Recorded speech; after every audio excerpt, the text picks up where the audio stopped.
What up, what up, what up? It's your favorite podcast with your favorite podcast host. Talking your favorite podcast message. Talking the favorite podcast stuff. What's happening? It's Freewenow. It's Freewenow. Freewenow. It's Freewenow. Till it is. Till it is. Till it is. Till it is. Till it is. It is. It is. Backwards. What up, what up? We back. It's Freewenow. Till it is backwards. Yes, sir, ski. We back with Ecclesiastes chapter 5. Chapter 5. So this is a great chapter. It's also written by Solomon. We've been reading a lot of verses and stories, from the perspective of Solomon, which is cool, right? Because, one of the wisest men and richest men to ever live. To ever live. You know what I'm saying? So, again, Ecclesiastes 5 is written by Solomon, right? And from the perspective of just somebody who's reflecting on, they've had it all, right?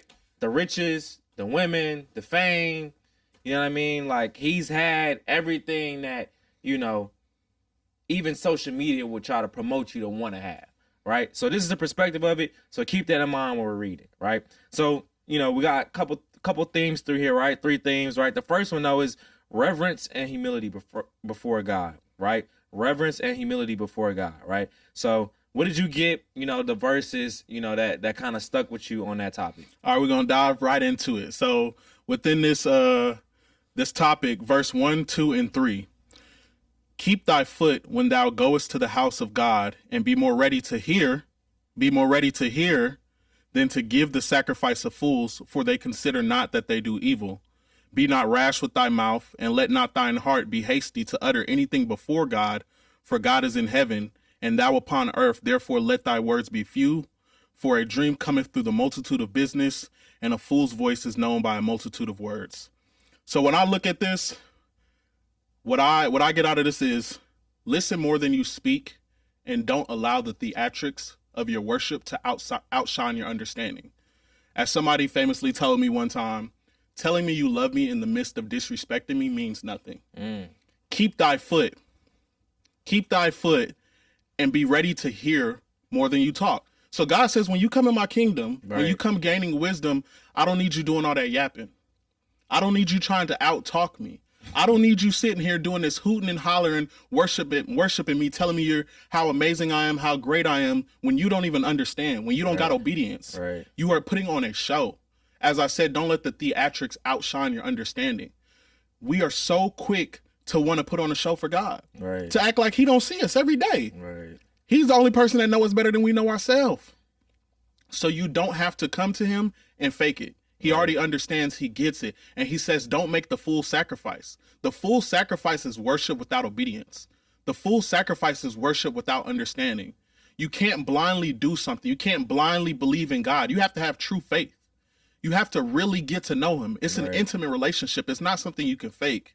Right. So understand that it takes a little bit more work and a little less yapping. You hear me?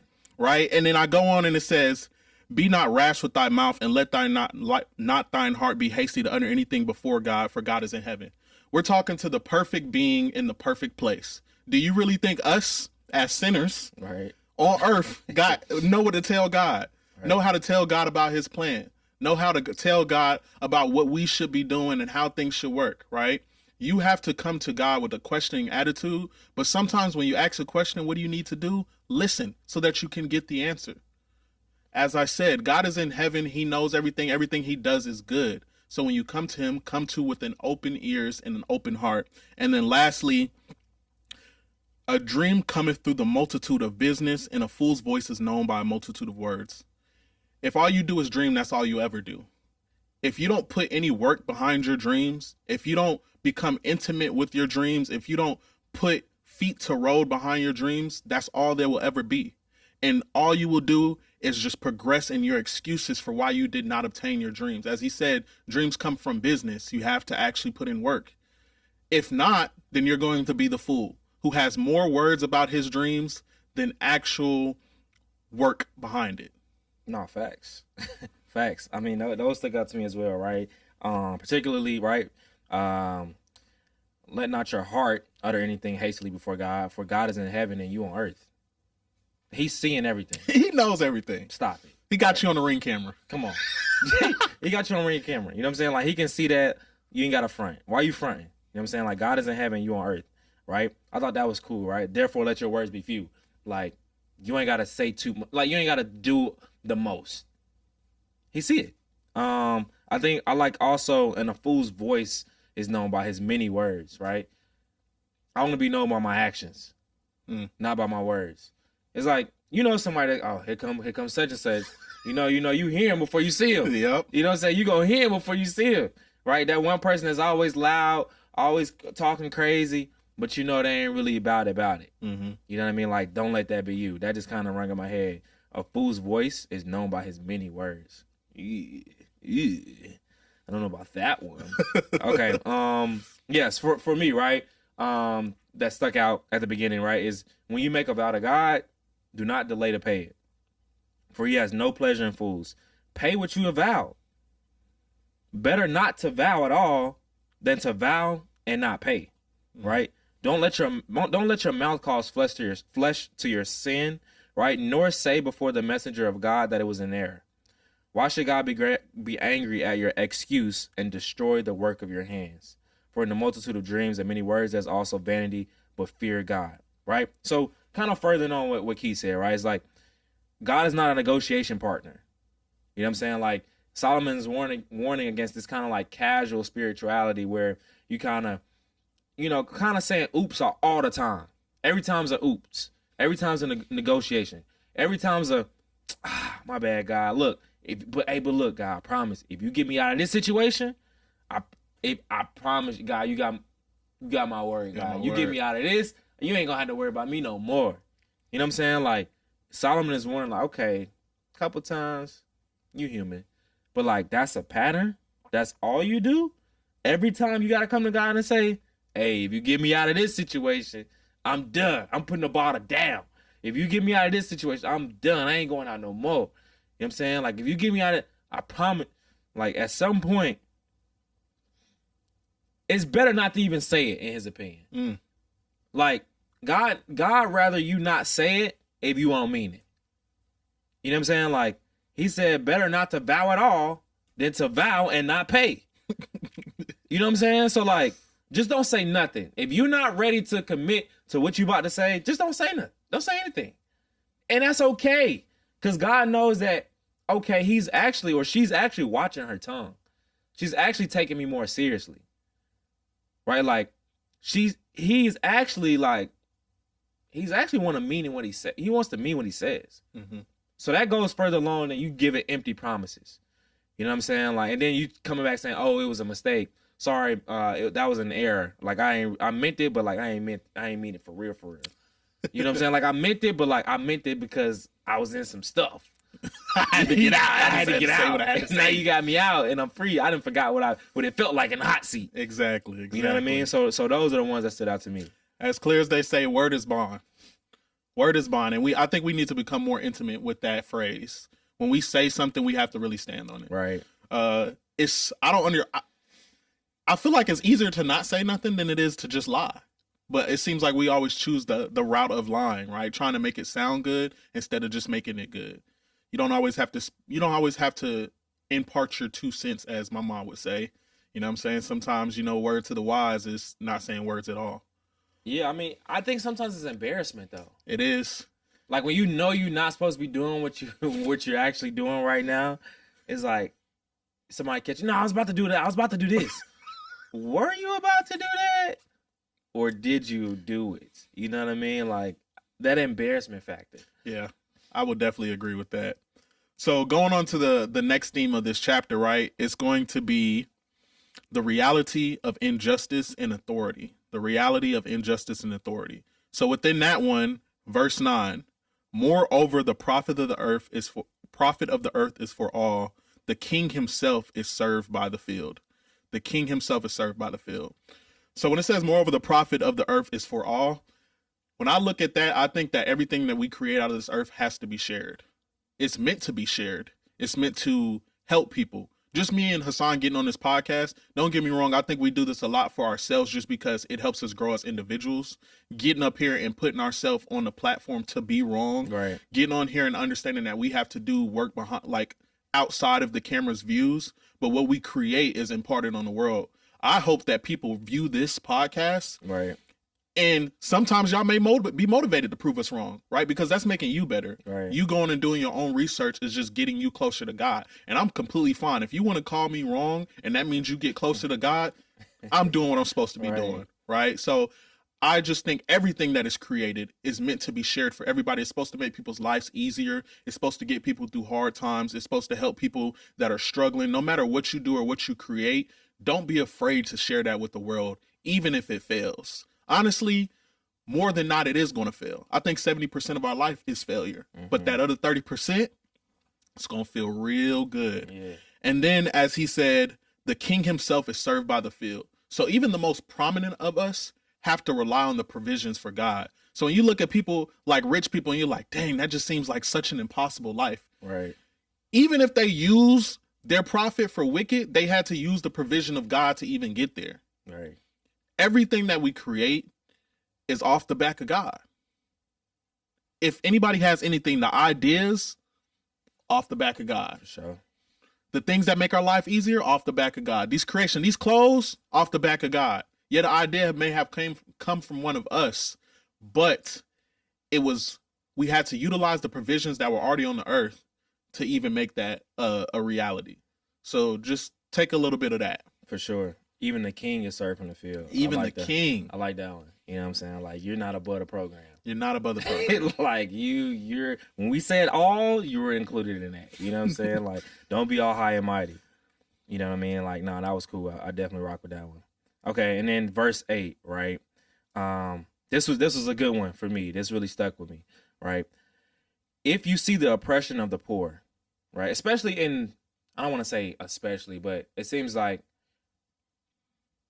especially during election time, these injustices are thrown in our faces, especially as Black people, right? So let's just be conscious of people doing things for your vote, right? And then when they get in office, did they actually do what they said they were going to do? Sometimes they don't even say that they're going to do something. They just throw some emotional injustice on the TV, support it, and make you support them without them actually giving you a reason to support them outside of that emotional reason. But what do I know? All right, back to the verse. It says, if you see the oppression of the poor and the violent perversion of justice and righteousness in a province, do not marvel at the matter, for high officials watches over a high official, and higher officials watch over them. So it's like, if you see injustice, Solomon is saying, look, all right, number one, we got to be real, okay? Most injustices that you see happen to people that can't protect themselves, right? So that's going to be the weak, the poor, right? The broke, right? The less physically inclined, right? All of that generation or population, right? Whatever demographic that fits for the situation. Don't be shocked. Don't marvel at it. Don't be like, oh my God, I can't believe, no way. He did what? Don't marvel at it, right? Don't accept it, but don't be the one that's shocked with their mouth open, because this is what happens, right? And understand that it's a system. So before you get mad at the people on the street that's choking George Floyd out, it's somebody over them and even higher officials over them. So what he's saying is that it's a system.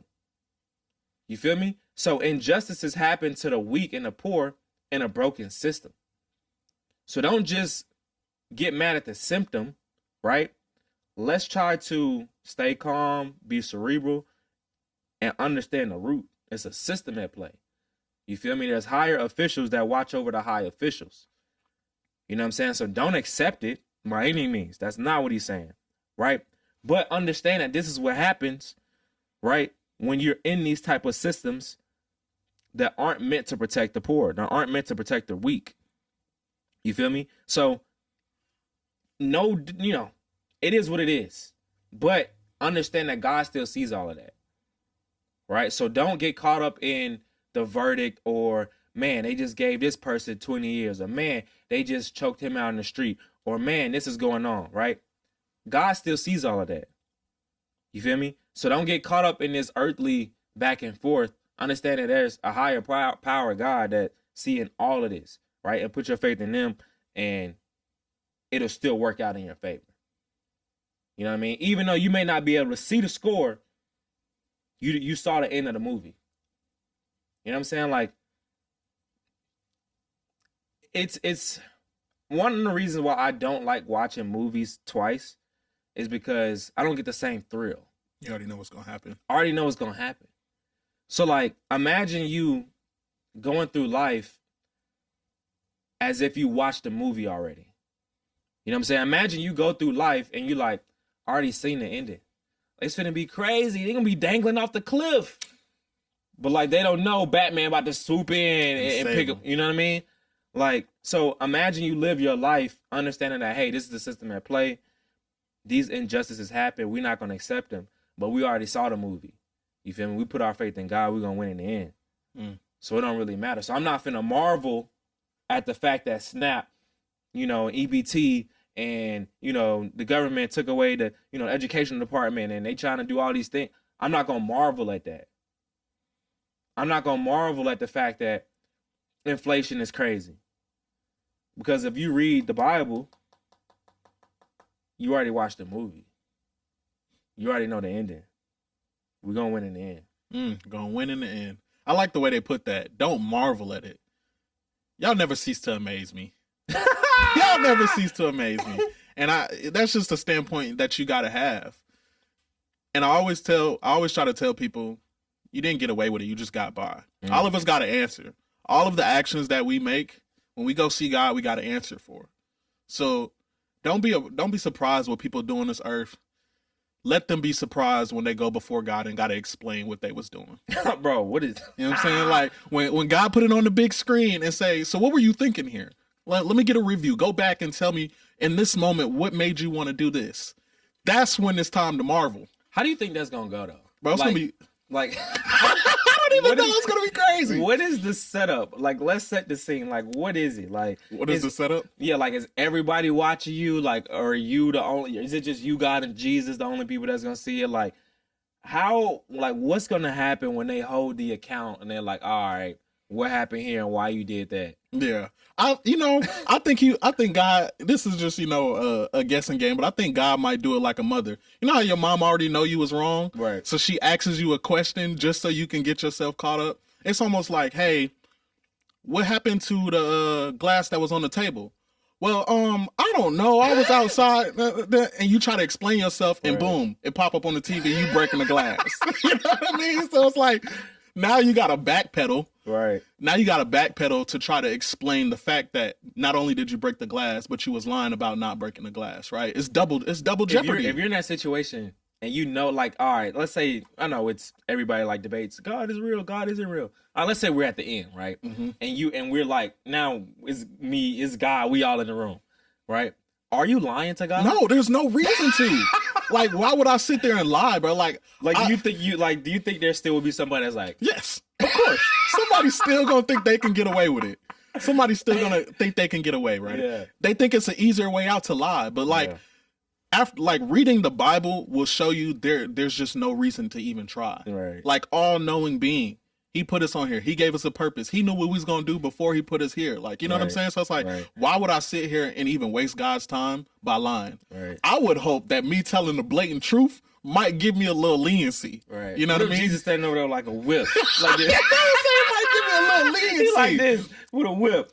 And then, what'd you say? So God would be like, hey, Keith, tell me about yourself. Well, I did this wrong. I shouldn't have been there, but I went there, God. Hey, look, God, I know you see me, like, I'm getting it off. Like, I'm telling him everything. Yeah. I'm coming out clean slate. Yeah. There's just no reason to try to lie. You know what I'm saying? I'm not about to be looking at the screen and marvel.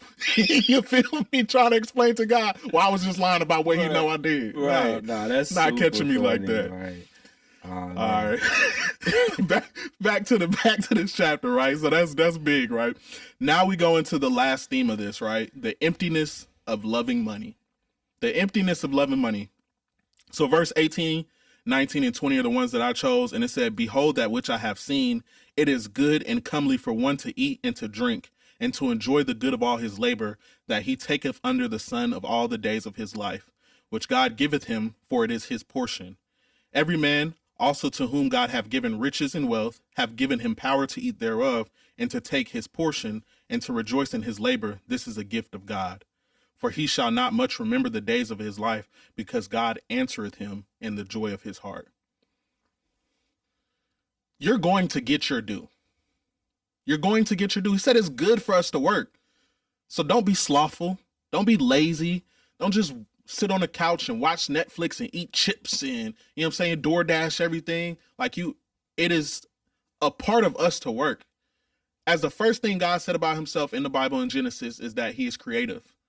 So the creator's creation is supposed to create. Right. To re-glorify God, right? So don't think that you get to go through life and just cruise by. You're supposed to work. But don't think that your work goes unnoticed. Even if you're working for 10 and 15 years and don't see anything, you're going to get your due. God says it right here. You will get your portion. You're not going unnoticed.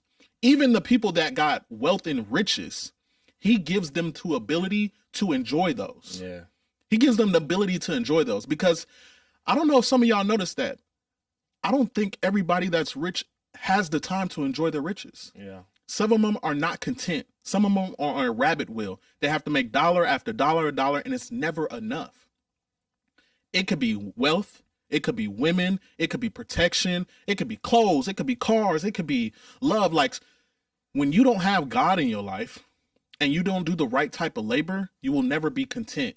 Which is why I think in the last verse, God said that he is going to gift him with the joys in his heart so that you can be content. So that when you spend all that time laboring and you worked hard and your hands sweating, your shirt dirty, you can go home, you can relax and know that you did everything you were supposed to do. I think one of the most detrimental things that you can do, or I would say one of the most hellish things, is to work and never feel like you've done enough.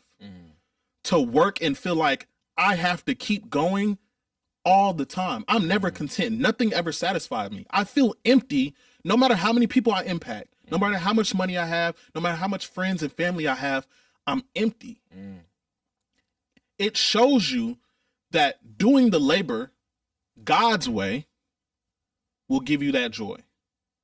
Even if you don't get the riches and wealth, even if you're not the most prominent person in society, even if you're not passing over every podcast forum, even if you're not on CBS News, even if you think you have a simple life, you can be content through God. So don't get it confused. Don't look at people's life and think that they have something more than you. Yeah. We get to this comparison factor of thinking just because somebody has money that they have it all. Don't get me wrong. I want money too. I would like a couple dollars. I would like to be able to buy new cars and all that stuff. But what I don't want is to have money at the sacrifice of my joy. I don't want to be miserable rich. Right. I don't want to be miserable surrounded by people. Right. I don't want to be miserable famous. Right. I'd rather be a nobody in the eyes of everybody, but a somebody in the eyes of God. No, facts. Those two verses, what stuck out to me, bro, is wealth, right? He's basically saying it is. I'll just read it. And he says, it is a good thing to receive wealth from God. Like, people try to say that if you're wealthy, you did something wrong. Yeah. You know what I'm saying? So, like, to read that verse, I'm like, okay. Like, and it says, and it is indeed a gift from God. So I'm like, all right.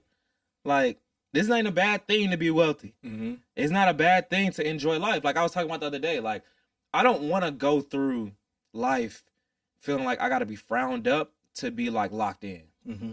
You know what I'm saying? Like, I want to enjoy it. Like, I don't want to look back and be like, man, I spent those 3 years gone that I'll never get back. And every day I was locked and I just took myself too serious.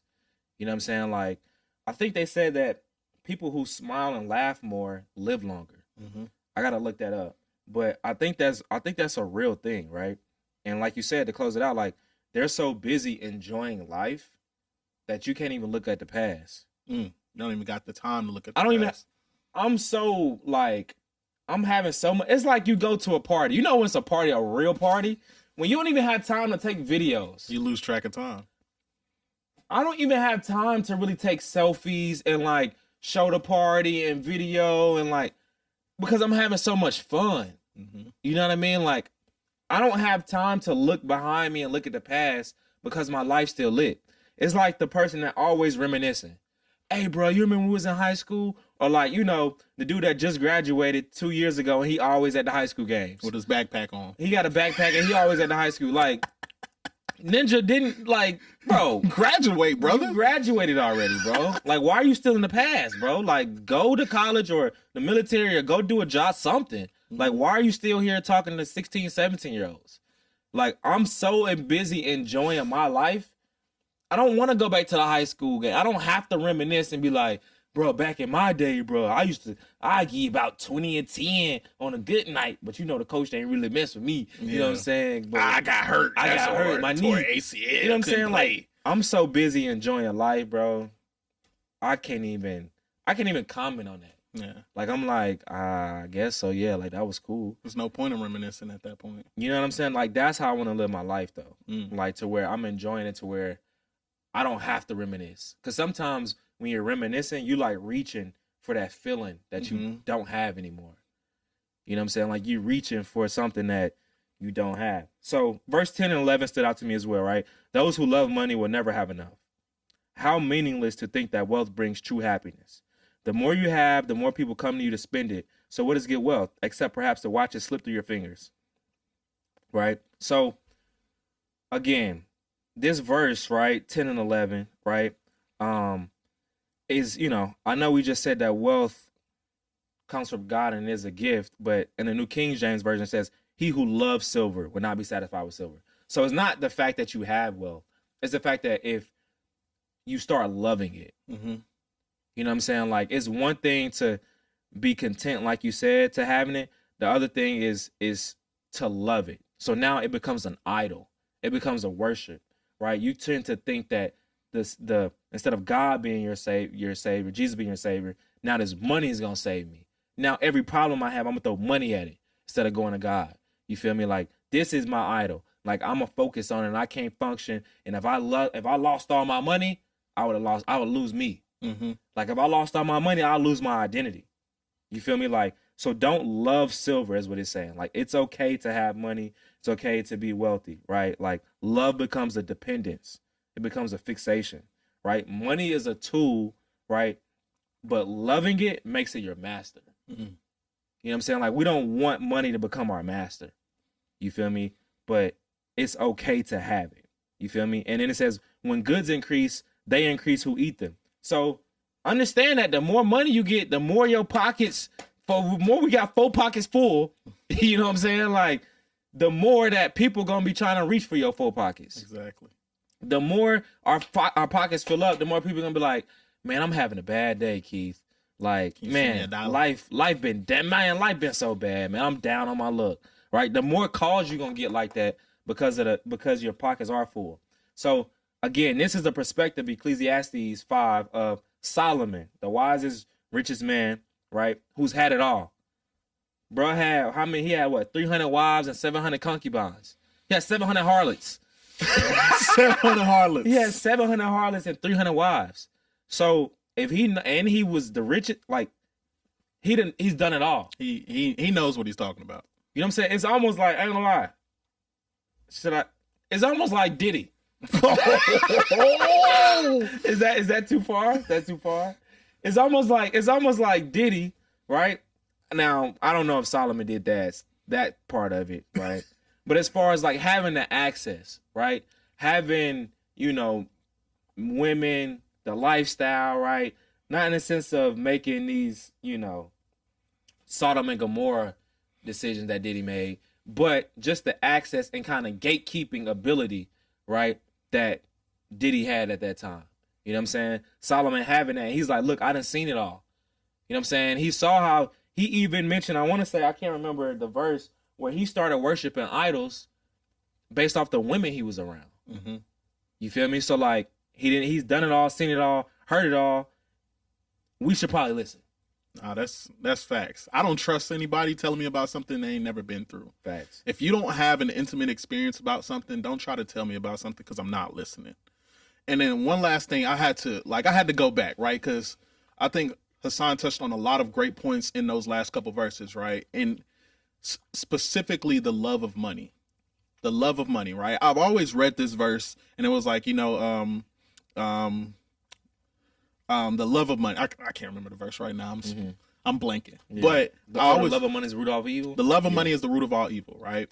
And I was like, okay, like what does that truly mean? Yeah. So the best explanation, or to me, the best explanation for love is sacrifice. True love is the willingness to sacrifice. So if I love money, I'm willing to sacrifice everything for it. That's my moral compass. That's my family. That's my friends. That's my time. That's my God. I'm willing to sacrifice everything for it if I love money. Thanks. So when we talk about a love of money, we talk about what are you willing to give up? What are you willing to do to obtain that? Am I willing to kill people?